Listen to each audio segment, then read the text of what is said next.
You might not give it much thought throughout the day, but your heart works continuously round the clock. If it doesn't receive the right care, serious problems might develop. Following heart-healthy lifestyle modifications can dramatically reduce the risk of developing a heart disease. Hi and welcome. I'm Dr. Lakshmi and you're watching the Health Talk session. So in our episode today, let's understand the conditions that can affect your heart and habits that help to manage or prevent them. Joining our discussion today is Dr. Rajasekhar, Senior Consultant Electrophysiologist and Cardiologist from Yashoda Hospitals, High-Tech City. Welcome to the program, Doctor, and thank you for joining us. Thank you.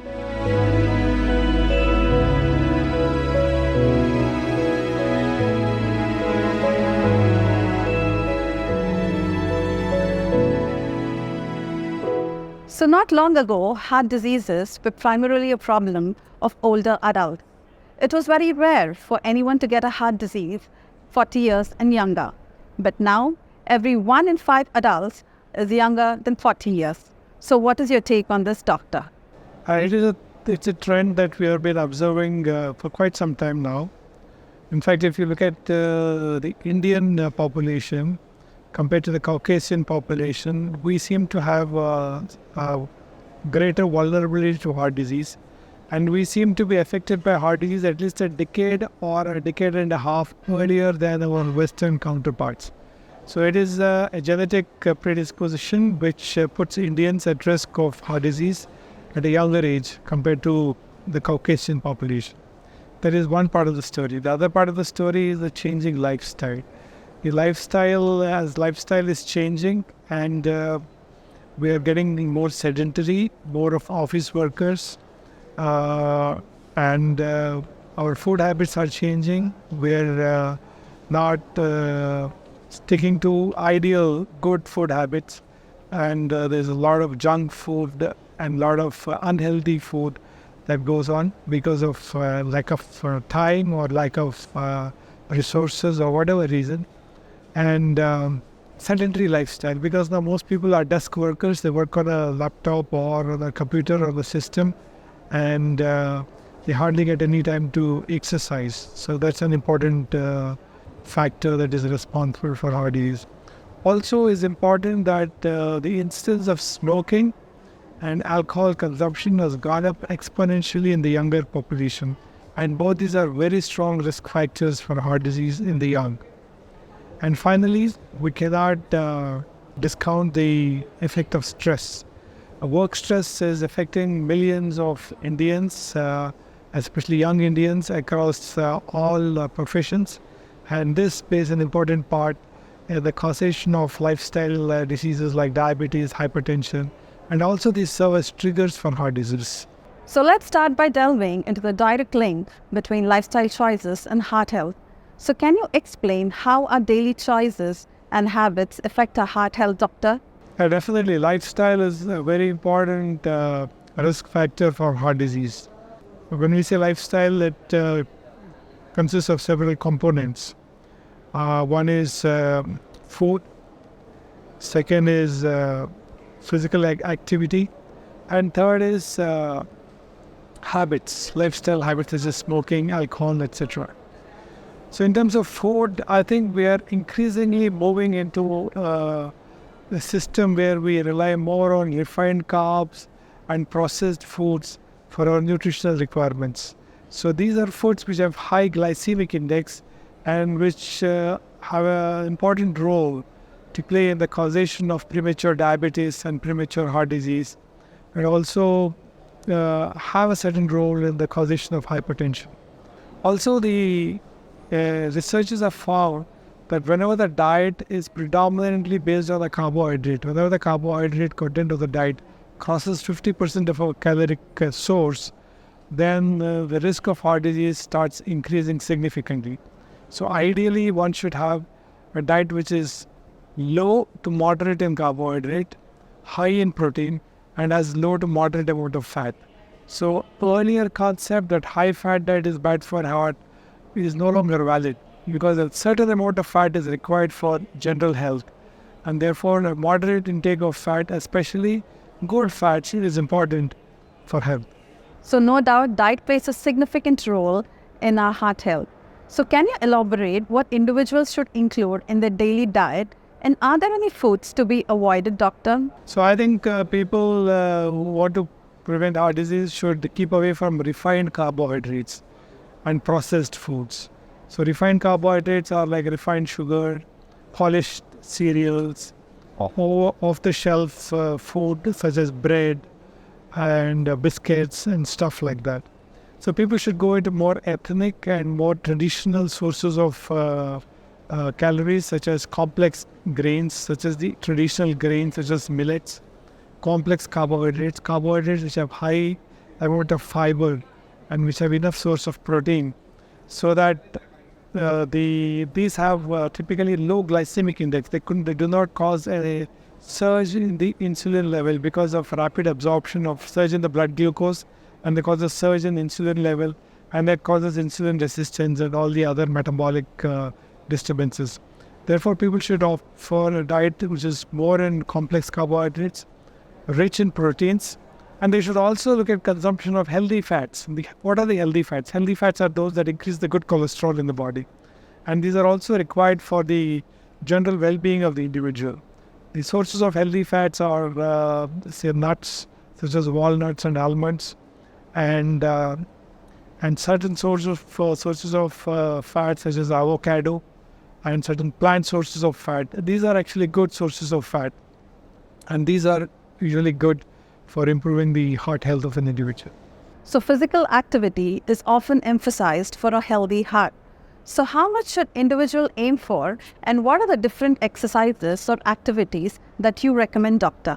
Exercise is a very important aspect of heart disease prevention, because exercise is equivalent to one medicine for control of hypertension.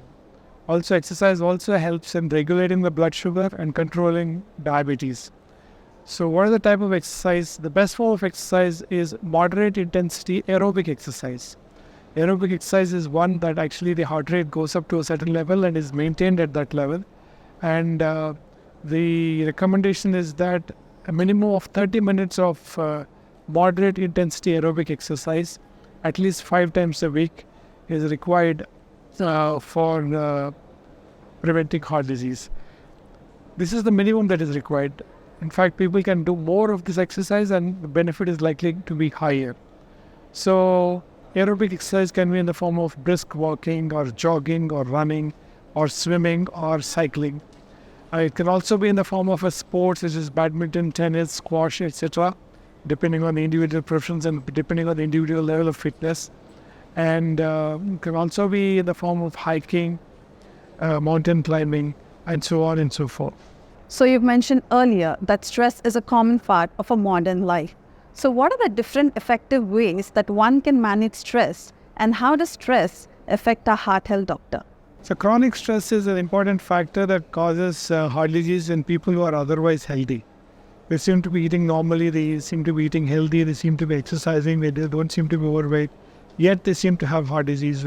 Stress could be an important factor. Stress causes the release of certain hormones in the body called cortisol. So this cortisol has the effect of increasing the insulin resistance, is causing the blood sugar to spike, causing the blood pressure to rise, and all these finally contribute to heart disease.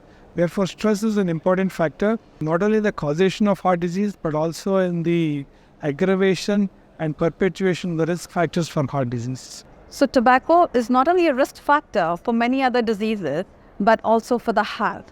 So can you explain how quitting smoking can benefit heart health, and what support is available for individuals looking to quit, doctor?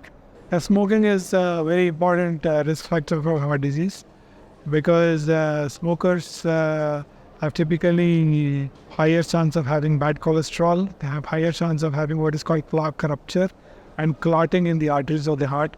In fact, in our experience, most of the people who have had a heart attack below the age of 40 have been traditionally been smokers. So smoking is a very important risk factor for heart disease in the very young. Therefore, quitting smoking is a very important step for both primary and secondary prevention of heart disease. So the person quits smoking and he remains abstinent from smoking, after 5 years, his risk becomes almost the same as a non-smoking person. Sleep quality and duration are often overlooked when discussing about heart health. So what tips can you give to our viewers as far as sleep is concerned? So lack of sleep is again a manifestation of stress. So stress causes lack of sleep, and lack of sleep also plays havoc with the hormonal systems inside the body. So lack of sleep means the body doesn't have time to recover, and therefore the body is continuously under chemical and physiological stress. So that also causes the cortisol levels to rise, and that also leads on to the cascade of insulin resistance, hypertension, metabolic syndrome, and heart disease. Therefore, most researchers feel that a minimum of 7 hours to 8 hours of sleep is ideally required for an individual to have adequate, good quality of sleep. And this goes a long way in preventing heart disease. So early detection reduces suffering and preventing many complications. So can you elaborate the importance of screening tests done? And ideally, when should one get this done and how often, doctor? I think most individuals who are 25 years or more should have a cholesterol test or a lipid profile, especially if they have risk factors. They should also get screened for diabetes and hypertension, because these are silent diseases. Quite often you don't know whether somebody has got diabetes or hypertension unless somebody is tested or examined. So basically, I think anybody over 25 should have a general health checkup, and in the form of a physical examination, recording of the blood pressure, checking the blood sugar and the lipid profile. And people who have risk factors, including family history, should have more intensive investigations in the form of a ECG, echocardiogram, and also a treadmill test in some situations. There's one test called a coronary calcium scoring, which is useful. It screens the calcium by CT scan in the coronary arteries, in the arteries of the heart. And it's a good screening test to pick up heart disease in people who have risk factors, multiple risk factors for heart disease. And in some individuals, especially people who are 40 or 50, if there are multiple risk factors, we often recommend a test called a CT coronary angiogram, which is a very good non-invasive screening test to pick up heart blockages in the arteries at an early stage. So because once you pick up these blockages in the early stage, before they have caused substantial damage to the heart, we can treat them effectively and increase the not only lifespan of the individual, but also the quality of life of the individual. So before we wrap this episode, doctor, is there any message you would like to share with our viewers as far as healthy heart is concerned? So the heart is like the engine of life, and it keeps ticking to keep us alive and kicking. So it's important that we know about our heart, we understand how the heart is functioning, and we also continue to take care of our heart. So taking care of our heart means that we take care of a lot of things, including our food habits, our exercise habits, keeping our body weight under control, taking care of risk factors such as diabetes and hypertension, and also keeping away from habits such as smoking and excessive alcohol consumption. So thank you, doctor, for joining us and sharing your valuable insights on lifestyle modifications on healthy heart. Thank you. So this brings us to the end of this episode. Remember that taking charge of your heart health is well within your reach. Stay informed and prioritize your heart. We at Yashoda Hospitals are more than happy to answer your heart health related queries. Don't forget to join us for next week as well. Until then, take care and stay healthy. Thank you.